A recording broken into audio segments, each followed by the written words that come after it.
It's a radio and a riot.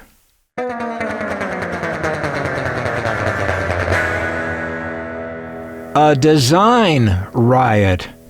This is, I think, a very fair way to describe this fabulous Zephyr transistor radio from around 1960.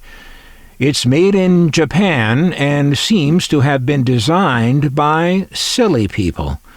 That's just the nicest way I can describe a radio that features a shield-shaped grille, wild Zephyr lettering, a robust gold V highlighting the dial window, the goofy little dingbat above that window forming a sort of half-baked crest, and a 9 surrounded by still another shield. Oh yeah, it's a riot of design, all right.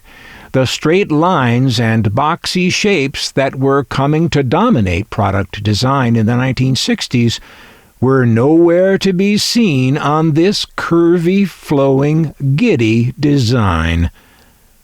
The Zephyr brand belonged to importer and marketer Eastern Associates of San Francisco.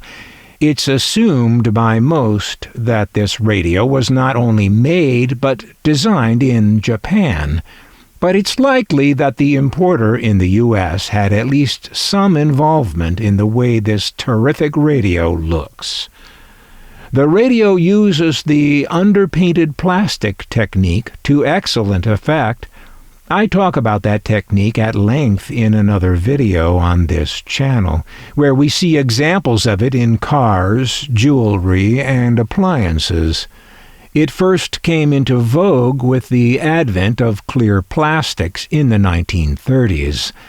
By the time this Zephyr appeared, underpainting was considered out of date by most serious designers.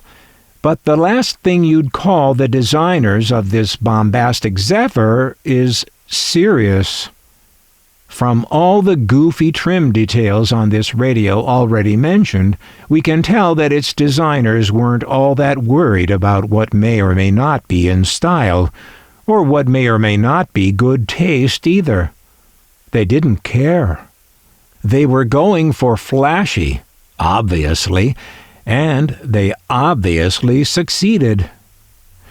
This Zephyr was seen in several colors and with many variations. Here with the lavenderish tan-color radio, which Zephyr sometimes called beige, we see the lettering in the dial area appearing sometimes as tan, sometimes as red. The Zephyr and the 9 transistor lettering are not underpainted, but are molded or stamped on from the front. This way they cast shadows through the clear plastic onto the underpainting below.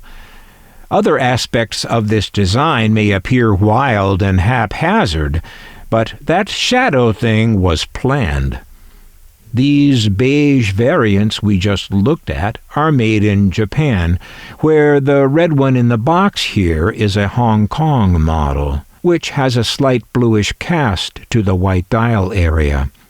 And the big red one here in this book is the earlier Made in Japan version. The blue one we're looking at today is also a Japanese version.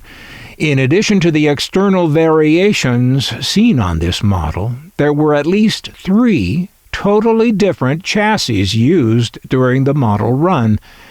That's a quirk this radio shares with the Zephyr ZR620, which also came with 3 different chassis versions, as you see here.